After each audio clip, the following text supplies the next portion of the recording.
नमस्कार, मी सागर राजे. प्रभात पर्व न्यूजवर आपलं सर्वांचं स्वागत करतो.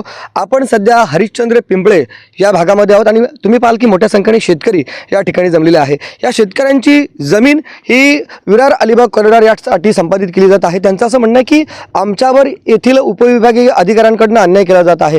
ही जमीन इव्हॅक्यू अशी दाखवली जात आहे. प्रत्यक्षात आमच्या ताबी कब्जात किंवा वहिवाटीत आहेत. अनेक वर्षांपासून आम्ही ही जमीन शेतजमीन लावत आहोत, परंतु मोबदला देताना मात्र आमच्या शेतकऱ्यांचा विचार न केला जाता दुसऱ्या एका ग्रस्ताला याचा मोबदला दिला जात आहे आणि त्याला आमचा विरोध आहे. याविषयी सातत्याने त्यांचा पत्रावर देखील चालू आहे, परंतु त्यांना कुठली दाद दिली जात नाही असं त्यांचं म्हणणं आहे. सोबत यांसाठी मार्गदर्शन करण्यासाठी ओबीसी नेते राजाराम पाटील साहेब आहेत.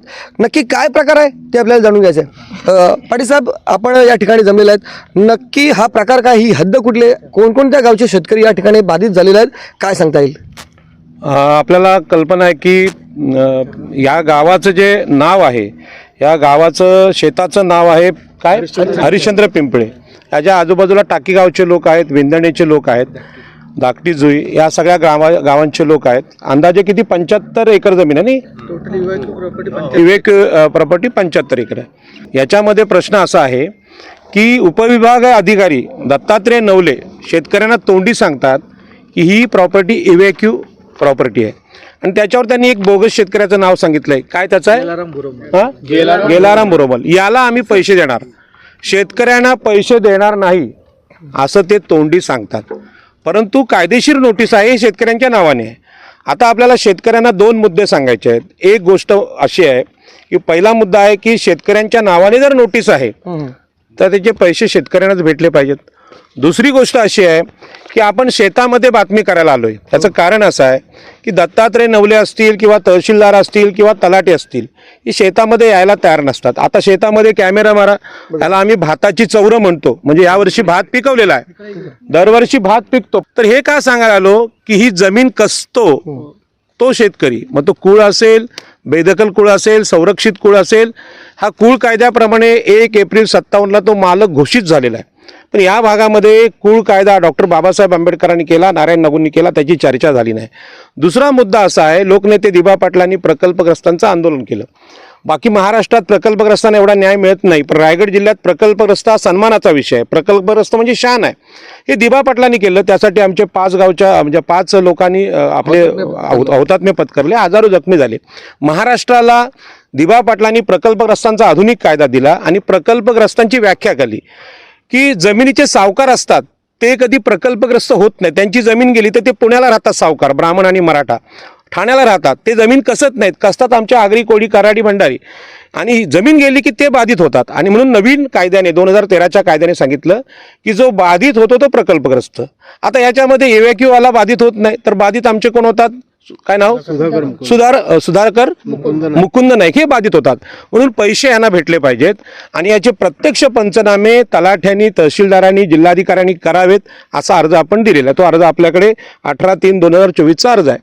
आणि अशा प्रकारचे प्रकल्प होत असताना सोशल इम्पॅक्ट रिपोर्ट जिल्हाधिकाऱ्यांनी करावा असं कायद्याने बांधलेलं आहे.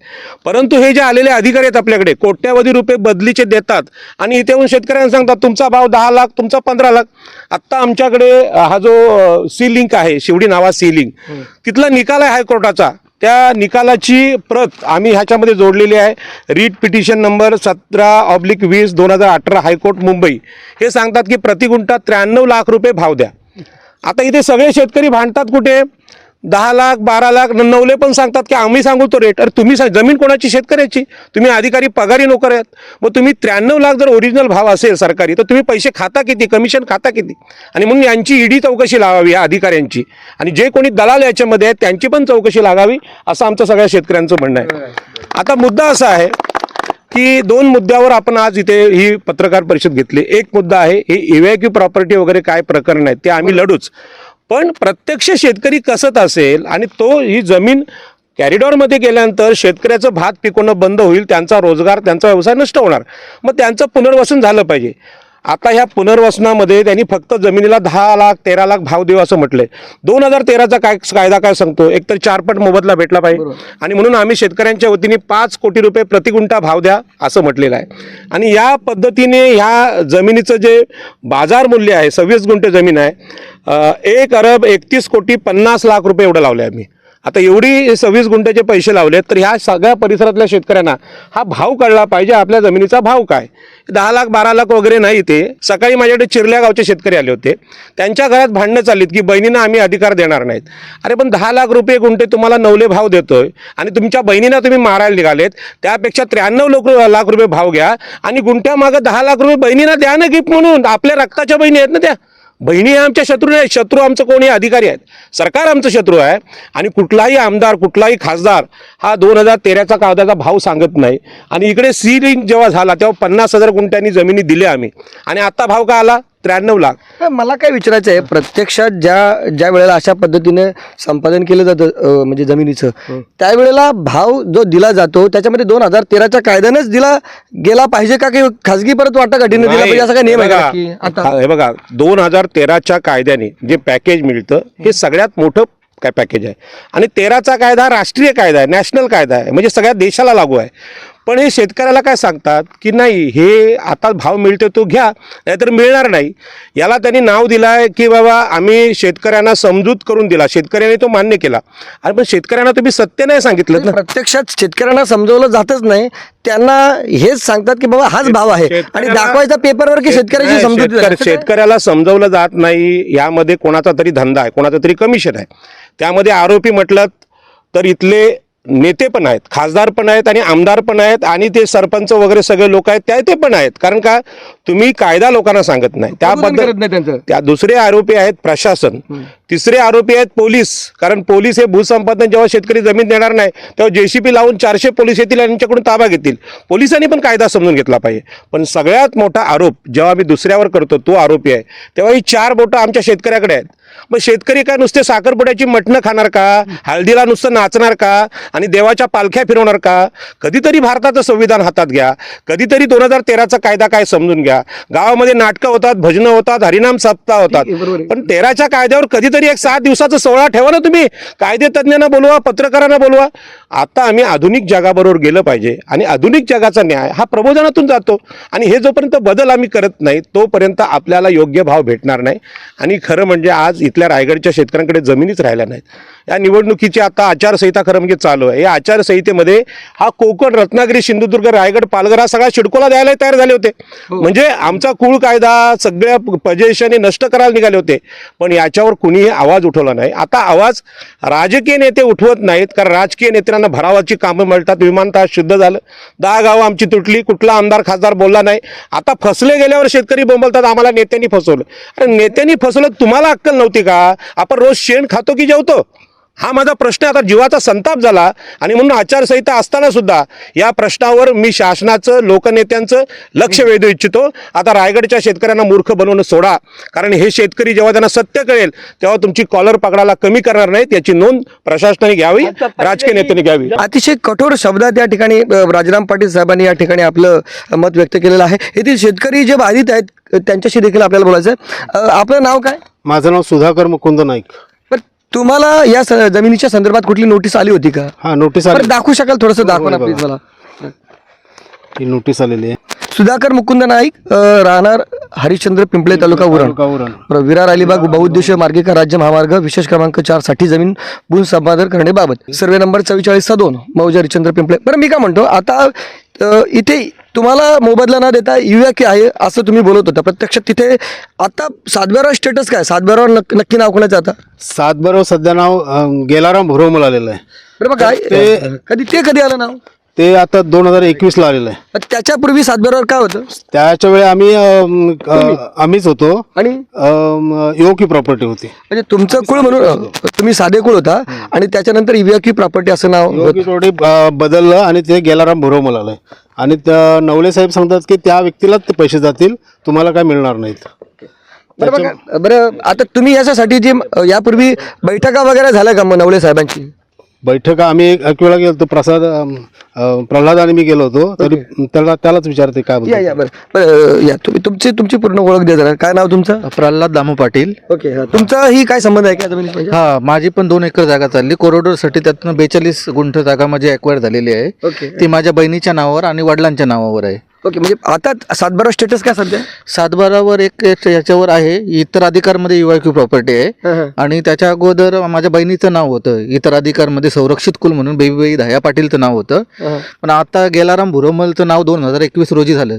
त्याच्या संदर्भात आम्हाला एक सुद्धा नोटीस वगैरे काय दिली नाही शेतकऱ्यांना, डायरेक्ट त्याचं नाव टाकलं, आम्हाला इतर अधिकारमध्ये टाकले. आणि आणि तुम्ही मग महसुलामध्ये त्यामध्ये ते नाव कधी आणि कसं आलं या संदर्भात चौकशी नाही केली का? म्हणजे फेरफार वगैरे चेक केले असते, मग ते 2021 कुठनं अचानक आकाशातनं कशा का ते म्हणजे गेलाराम पडला, हे चौकशी केलं असतं तुम्हाला लक्षात आलं असतं ना? हा, मी चौकशी केली. तलाठ्यांना जेव्हा भेटलो तेव्हा आम्हाला समजलं की याच्यावर गेलाराम भुरोमलचं नाव लागलं. त्याच्यामुळे मी सर्व केसेस पेपर काढून आम्ही वकिलांकडे दिले आणि प्रांतात आता आमची केस चालू आहे. प्रांतात पण आम्ही टाकलेले दावे टाकलेले त्याच्या संदर्भात. पण तुमची मागणी काय आहे नक्की सांगा? आता आम्ही एवढ्या वर्षी 1937 पासून आम्ही त्या जागेत नांगर धरतो. आम्ही वडिलोपार्जित आमची जागा आहे. आमच्या वडिलांपासून, आजोबांपासून, पंजोबांपासून आम्ही बघतोय की तेच जागा कसतात. आम्ही आता यावेळी भात शेती लावलेली आहे, तर शेतकऱ्यांनाच मोबदला मिळाला पाहिजे ना. भूमिहीन शेतकरी होतो ना, आता आम्ही भात शेती भूमिहीन झालो म्हणजे आम्हालाच मिळालं पाहिजे ना. कोणीतरी एक नवीन माणूस येईल, त्याच्या नावावर करणार, त्याला पेमेंट मिळणार, आम्हाला नाही मिळणार, ते चुकीचं आहे ना. अजून असे किती शेतकरी आहेत की ज्यांचं असं आहे? बरं या आजोबा, तुम्ही या पुढे या थोडं. बरं, तुमचं नाव काय सांगा अगोदर? माझं नाव हिराजी बालाराम घरात. आता वय किती आहे साधारण तुमचं सध्या? आता 91. बापरे. बरं, मग आता ही जमीन तुम्ही कधीपासून लावलेली बघितलेली आहे? कारण तुम्ही तर लावता. पूर्वज हं, भूषण म्हणून नावाचा होता हं, पूर्वी. हं. भूषणच्या पाठीवर मिशा म्हणून आमचा पूर्वज, मिशाच्या पाठीमाग पोषा आमचा पूर्वज, वा.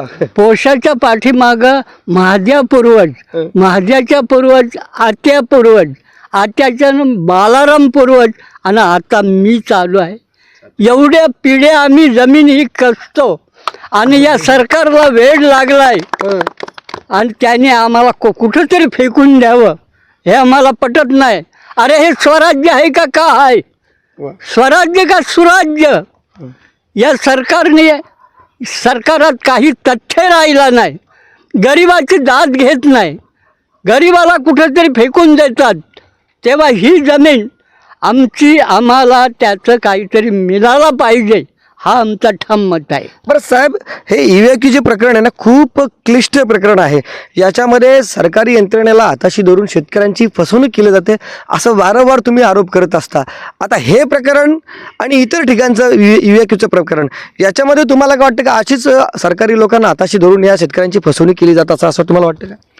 ही शेतकऱ्यांची फसवणूक आहे. कारण इव्हॅक्यू प्रॉपर्टी असेल, ट्रस्टच्या जमिनी असतील किंवा अन्य सगळ्या देवस्थानच्या जमिनी असतील, या सगळ्या जमिनीच्या बाबतीत रायगड जिल्ह्याने खूप मोठं आंदोलन केलं. त्यांनी सांगितलं कसेल त्याची जमीन आणि राहील त्याचं घर. ते ह्या 13च्या कायद्यामध्ये हे कलम घेतलं गेलं की प्रत्यक्ष ताबे कब्जा वहिवाट कोणाची आहे आणि तो जर बाधित होत असेल तर तो प्रकल्पग्रस्त. ही प्रकरणं आम्ही सोडवायला तयार आहोत. आणि तुम्हाला माहिती आहे इव्हॅक्यू प्रॉपर्टीचा अर्थ प्रत्येक बिल्डर कसा लावतो. आणि याचा सगळ्यात मोठा फटका प्रभात पर्वाला सागर राजानं पटलाला बसलाय. आम्ही हेदुटने जेव्हा सांगितलं की लोढाने 350 एकर इव्हॅक्यू प्रॉपर्टी त्याच्या नावावर केली. आता इव्हॅक्यू प्रॉपर्टी बद्दल कायदा काय सांगतो की ते पाकिस्तानमध्ये गेलेल्या शत्रू राष्ट्राची प्रॉपर्टी आहे आणि ते भारतामधल्या कोणाला खरेदी करण्याचा अधिकार नाही. आणि अशा प्रकारची प्रॉपर्टी आपल्याला माहिती आहे, मुंबईमध्ये आपले बॅरिस्टर जिना जे पाकिस्तानचे पंतप्रधान होते त्यांच्या नावावर 2000 कोटींचा बंगला आहे. तो बंगला लोढांना खरेदी करता आला नाही कारण तो इव्हॅक्यू प्रॉपर्टी आहे. पण तो जो बंगला आहे तो इव्हॅक्यू प्रॉपर्टी म्हणून पाकिस्तानच्या बॅरिस्टर जिनांचा हा सुप्रसिद्ध आहे. आणि त्या पाकिस्तानच्या पंतप्रधानांना हात घालायची हिंमत हिंदुत्ववादी भाजपच्या लोढामध्ये नाही. पण गरीब शेतकऱ्यांना तुम्ही मूर्ख बनवता. आणि म्हणून हेदुटण्याच्या 350 एकरला लोढा लागला. आणि ही जेव्हा क्लिप टाकली तेव्हा तुमच्यावर 5 कोटीचा दावा केला गेला, माझ्यावर 5 कोटीचा दावा केला. बरोबर आहे का? कारण ह्यामध्ये फ्रॉड आहे. आता इथे सुद्धा फ्रॉड आहे. आणि दत्तात्रय नवले तोंडी जर बोलत असेल की बाबा ह्या जमिनीचे पैसे आम्ही इव्हॅक्यूवाल्याला देऊ, तर याच्यामध्ये लोढा एवढाच फ्रॉड आहे. या दत्तात्रय नवलेची ईडी चौकशी लागली पाहिजे असा अर्ज आम्ही सगळे शेतकरी 2 दिवसात देणार आहोत. कारण या जमिनीचा पैसा आहे शेतकऱ्याला भेटला पाहिजे. काकांनी जी ही हिस्ट्री सांगितली, रायगडमधल्या कुठल्याही जिल्हाधिकाऱ्यांनी, कुठल्या IAS अधिकाऱ्यांनी, कोकण आयुक्तांनी काकांची एवढी हिस्ट्री सांगावी आणि ते सत्य आहे. याच्यापेक्षा दुसरा पुरावा नाही. आणि इव्हॅक्यू प्रॉपर्टी सागरराजेजी हा फ्रॉड आहे. मी या निमित्ताने इथल्या परिसरातल्या लोकांना सांगतोय, आपण सगळे एकत्र येऊया आणि हा प्रश्न सोडूया. यामध्ये काय अवघड नाही. परंतु तुम्ही यासाठी हे जे प्रबोधन आहे या प्रबोधनासाठी फुकट आकाशातून येऊन इंद्र किंवा महाराष्ट्राचा संजय येऊन करू शकत नाही. यासाठी सागर राजेचा माणूसच लागतो, सागर राजेसारखा माणूस लागतो, त्याला डिझेल लागतं, पेट्रोल लागतं. लोकांना असं वाटतं की न्याय फुकट झाला पाहिजे, कोणतरी महान माणूस येईल तो करील. आता महान माणसं कोणी राहिली नाही, नाही राहिले महात्मा गांधी, नाही राहिले पंडित जवाहरलाल नेहरू, नाही राहिले डॉक्टर बाबासाहेब आंबेडकर. याचा न्याय शेतकऱ्यांना करावा लागेल. पाटील साहेब, या एक निमित्ताने एक मुद्दा राहील, तो मी सांगतो. दत्तात्रय नवलेनी यांनी 10 ते 13 लाख रुपये भाव द्यायचं निश्चित केलं. ते पण कोणाला द्यायचा भाव, तर त्या इव्हॅक्यूवाल्याला, या शेतकऱ्याला नाही. परंतु जो कायदा आहे त्या 13च्या कायद्यामध्ये 5 पट मोबदला, परिसरातला जो भाव आहे बाजारभाव त्याच्या 5 पट भेटला पाहिजे. आणि सिडकोनी जमीन 5,55,00,000 सानपाड्याची विकले, हे सगळ्यांना माहिती आहे, गुंठ्याने विकले, तोच भाव शेतकरी मागतोय. पण ह्या भावामध्ये तेवढीच गोष्ट नाही, तर याच्यामध्ये शेतकऱ्यांना प्रकल्पग्रस्त दाखले भेटले पाहिजेत, सरकारी नोकऱ्या भेटल्या पाहिजेत असा कायदा आहे. याच्यामध्ये विकसित भूखंड भेटले पाहिजेत असा कायदा आहे. याच्यामध्ये व्यावसायिक पुनर्वसन भेटलं पाहिजे. ते अनेक प्रकल्पग्रस्तांची मुलं आहेत, हा कॅरिडॉर होईल त्यावर रस्त्यामध्ये सिमेंट लागेल, रेती लागेल, खडी लागेल, रोड बांधावं लागेल. आमचे लोक आज बिल्डर आहेत, आम्ही पण रस्ते बनवू शकतो. आमच्याकडे 2 हनुमान राणी, एक राम आहे, एक रामशेठ आहे, एक हनुमान जय म्हात्रे आहे. पण त्याच्यापेक्षा राम आणि हनुमान गावामध्ये शेकडोनी तयार आहेत, तयार झाले. तर आम्ही सुद्धा आमची मुलं कॉन्ट्रॅक्ट होऊ शकतात. म्हणजे विकसित भूखंड, विकसित आपलं हे जो प्रकल्पग्रस्तांचा वाटा आहे व्यावसायिक पुनर्वसन, तो आमचा मिळाला पाहिजे आणि मुलांना नोकऱ्या भेटल्या पाहिजेत. आणि या परिसरातून जर हा कॅरिडॉर जात असेल त्याचा फायदा आम्हाला झाला पाहिजे. उद्या आमची रस्त्याकाठची दुकानं तुम्ही तोडायची आणि गुजरातींनी मारवाड्यांना इथे बसवायचं, जे उरणमध्ये चाललंय ते आता आगरी कोळी समाज खपवून घेणार नाही. या परिसरात JNPT बंदर असेल, या परिसरात ONGC असेल, नेव्ही असेल, तर आमचे लोक त्यामध्ये भागीदार असले पाहिजेत. आम्ही झाडू काम करणार नाही. JNPT जे लोक आमचे करतात ना, झाडू कामासाठी युनियन काढतात नाही. आम्हाला आता MD व्हायचं आहे, कोणाचं, सिडकोचं, JNPTचं, ONGCचं, तिथले मोठे मोठे कॉन्ट्रॅक्ट आणि सीप आम्हाला चालवायचे आहेत. ही नवी पिढीची मागणी आहे. बरोबर. पाटील साहेब, परत एक कायदेशीर मुद्दा मला उपस्थित करायचा आहे. नाईक साहेब, आपल्याकडे जो आता सातबारा आहे त्याच्यावर गेलाराम यांचं नाव आहे, संरक्षित कुळ म्हणून तुम्ही अजून सुद्धा मला काय 2013च्या कायद्यानुसार समजा, चला आपण पकडूया की भ्रष्टाचार झालेल्या सगळ्या गोष्टी बाजूला ठेवल्या, सध्याचा जो स्टेटस आहे उताराच्या स्टेटसमध्ये काय गेलाराम यांचं नाव आहे आणि संरक्षित कुल म्हणून हे आहेत. म्हणजे प्रत्यक्षात हेच शेती या ठिकाणी कसं होत आहेत, हे संरक्षित कुल असल्या कारणाने ते सिद्धच होत आहे एक प्रकारे. अशा वेळेला जर मोबदला द्यायचा झाला तर यांना खरोखर या आताच्या ताज्या स्टेटसनुसार त्यांना मोबदला मिळू शकतो का? काय प्रकल्पग्रस्त कायदा 2013 काय सांगतो?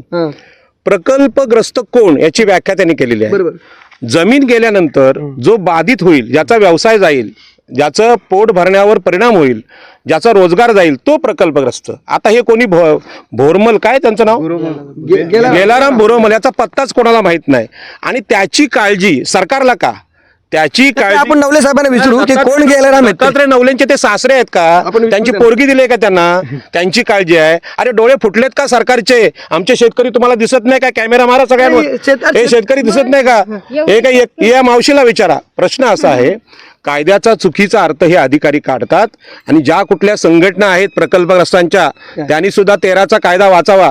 विमानतळामध्ये आमच्या शेतकऱ्यांचं वाटोळं या संघटनांनी केलं. कायदा सांगत होता की जमिनीत प्रत्यक्ष आहे त्याचं पुनर्वसन झालं पाहिजे. कधी कधी असं होतं, सातबारा एकाचा असतो पण प्रत्येक जमीन दुसराच कसतो. मग जो कसतोय त्याचं पुनर्वसन झालं पाहिजे. मग तो टपरी जरी असेल 3 वर्षापूर्वीची, त्या टपरीला पुनर्वसन कायद्याने मंजूर केलेलं आहे. पण 2013च्या कायद्याचं पुस्तक या गावात आहे का विचारा? रामायण आहे, महाभारत आहे, भगवद्गीता आहेत, वेद आहेत, उपनिषद आहेत, सगळं आहे. पण त्यातून माणसाला न्याय मिळत नाही. न्याय हा संविधानातून मिळतो. आणि म्हणून सागर राजे, मला खूप राग येतो. लोकांना वाटेल पाटील साहेब एवढे भडकतात का? कोट्यावधींची जमीन म्हणजे 1 अब्ज रुपयांपेक्षा जास्त किमतीची जमीन हातातून चालले आणि आमच्या शेतकऱ्याला राग नाही, दुःख नाही, काय नाही. आणि मुक्ती आकाशात शोधतात नाही, स्वर्गात गेल्यावर काहीतरी मिळेल. स्वर्गात गेल्यावर काय मिळणार आहे? जे काय आहे ते आत्ता द्या. लोकनेते दिबा पाटलांचा हा विचार लोकांनी लक्षात घ्यावा, एवढी माझी नम्र विनंती. पण पाटील साहेब, जर ह्या सगळ्या मागणीनंतर देखील जर प्रशासन नाही ऐकलं तर काय शेतकऱ्यांची पुढची स्टेप काय असणार? आम्ही बघा यामध्ये अर्जच दिलेला आहे की जर यामध्ये आम्हाला न्याय भेटला नाही तर आम्ही उपोषणाला बसू. बघा, जरांगे पाटलाचा अधिकार नसताना, मागासवर्गीय नसताना मराठ्यांना आरक्षण द्या असं ते बोलतात. आम्हाला आरक्षणाचा विषयच नाही आम्ही करत. आमच्या ज्या जमिनी चालल्यात त्या द्या. महाराष्ट्र लुटलाय कोणी हो? हे सगळे महसूल अधिकारी कोण आहे? आता महसूल मंत्री कोण आहे? राधाकृष्ण विखे पाटील मराठा. मुख्यमंत्री महाराष्ट्राचा कोण आहे? एकनाथ शिंदे मराठा. आणि गृहमंत्री कोण आहे? फडणवीस ब्राह्मण मराठ्यांनी आम्हाला लुटलंय हे तुम्हाला मी सांगू इच्छितो. कधी जातीचा तुम्ही विचार नाही केलात, प्रामाणिक राहिलेत, अनेक जण वारकरी झाले, संत झाले, पण मराठा आणि ब्राह्मण इथल्या आगरी कोणाला लुटतो हे वास्तव आम्ही लक्षात घेतलं पाहिजे. आणि हे वास्तव लक्षात येत नाही तोपर्यंत न्याय हा स्वर्गात मागायचा नसतो, देवाकडे मागायचा नसतो, या जमिनीत न्याय मागायचा असतो. आणि या न्यायासाठी आपलं रक्त सुद्धा सांडवावं लागतं हे दिबा पाटलांनी आम्हाला सांगितलं. आणि म्हणून दिबा पाटलांचा फोटो प्रत्येक शेतात लावा, घरात लावा, आणि यासाठी आम्ही संघर्ष करू. कसा इथून कॅरिडॉर जातो हे आम्ही बघू. हे रस्त्यात उभे राहू, पुन्हा एकदा क्रांती होऊ दे, आणि त्या क्रांतीला आम्ही तयार आहोत. आम्ही जीवाला घाबरणारे लोक नाहीत. तर या ठिकाणी हरिश्चंद्र पिंपळे या खरं म्हणजे शेतजमिनीचा जो भाग आहे त्याला हरिश्चंद्र पिंपळे असं बोललं जातं. आजूबाजूला त्याच्या अनेक गावे आहेत आणि येथील शेतकऱ्यांचं असं म्हणणं आहे की बाबा आम्ही मूळ इथले शेतकरी असताना आम्ही जमीन कसतो, आम्हाला त्या ठिकाणी मोबदला मिळाला पाहिजे, परंतु दुर्दैवानं तो मोबदला आम्हाला न देता कोणतरी गेदाराम आहे आणि त्यांना याचा मोबदला दिला गेला जात आहे. पाटीलसाहेब नेहमीच त्यांच्या पद्धतीने या ठिकाणी प्रबोधन करत आहेत, अतिशय कठोर बोलत आहेत. प्रसंगी त्यांची टीका मराठा आणि ब्राह्मण यांच्यावर होत असतो. सगळ्याच लोकांना ते पट्टा अशातला भाग नाही, परंतु तो त्यांचा अभिव्यक्ती स्वातंत्र्याचा भाग आहे. त्यांना तसा अनुभव कदाचित आला असेल म्हणून ते बोलत असेल, परंतु अनेक मराठा शेतकरी देखील इथे असू शकतील, त्यांच्यावर देखील अशा पद्धतीने अन्याय झाला असेल असं देखील या ठिकाणी म्हणता येईल. नाव काय तुमचं? पांडुरंग नागा पाटील. बरं, कुठल्या गावचे आहेत तुम्ही? मी विंदनचा. ओके, मी हरिश्चंद्र पिंपळे मध्येच येते ही पण जागा. हरिश्चंद्र पिंपळेमध्ये. बरं, किती वर्षापासून ही शेती लावता तुम्ही? आता मी जवळजवळ माझं 54 वय चालू आहे. हा 57 पासून आमची जमीन कायमची वडिलांची आहे. हा, आणि आता समजा 2021 ला गेला म्हणून कुल लागलेला आहे. तुमचं कुळ होतं ना नाव सोड? हा, आमचं अद्यापर्यंत आहेतच. आईचं इतर मध्ये दाखवलेलं आहे, साध्या कुळामध्ये. सुरुवातीला त्यांच्या आईचं नाव होतं, नंतर आता तिचं आईचं नाव बदलून तिथं साध्या कुळमध्ये आईचं नाव आलं, आणि मग आणि गेलाराम भुरोमल हे त्यांचं नाव कुळ म्हणून आलेलं आहे. ओके, मग कुळ म्हणून कसं येईल नाव? ते जेव्हा कसतात तेव्हाच कुळ येईल ना नाव? काहीतरी वेगळं असेल कदाचित. बरं, ठीक आहे, म्हणजे त्यांचा काय कदाचित त्यांना माहिती काय वेगळे मला माहित नाही, पेपर त्यांच्याजवळ सध्या मी पाहिलं नाही, परंतु मूळ शेतकरी अनेक वर्षापासून इथे शेती लावतात ही मात्र वस्तुस्थिती आहे. साहेब नमस्कार, पत्रकार सागर राजे बोलतोय प्रभात पर्व न्यूज मधून. बोला साहेब. इथे हरिश्चंद्र पिंपळे म्हणून उरणमध्ये जे गाव आहे ना, ज्यामध्ये अनेक शेतकऱ्यांची जमीन आहे ना, विरार अलिबाग कॉरिडॉर साठी जाते, तर तेथील शेतकऱ्यांनी मला बोलवलं होतं आणि त्यांचं असं म्हणणं आहे की सुधाकर नाईक किंवा अनेक असे जे शेतकरी आहेत ना, त्यांना प्रत्यक्ष भूसंपादनासाठी म्हणजे नोटिसा आल्या होत्या, आणि त्याच्यानंतर प्रत्यक्षात मात्र मोबदला त्यांना न देता कोणतरी गेलाराम म्हणून आहे त्यांना दिला जातो, आणि तुमच्याकडनं सातत्यानं सांगण्यात येतं की बाबा तुम्हाला मोबदला मिळणार नाही कारण मूळ मालक गेलाराम म्हणून आहेत आणि त्यांचं संरक्षण आहे असं त्यांचं म्हणणं आहे. काय प्रकार आहे? डॉक्युमेंट बघावं लागतील.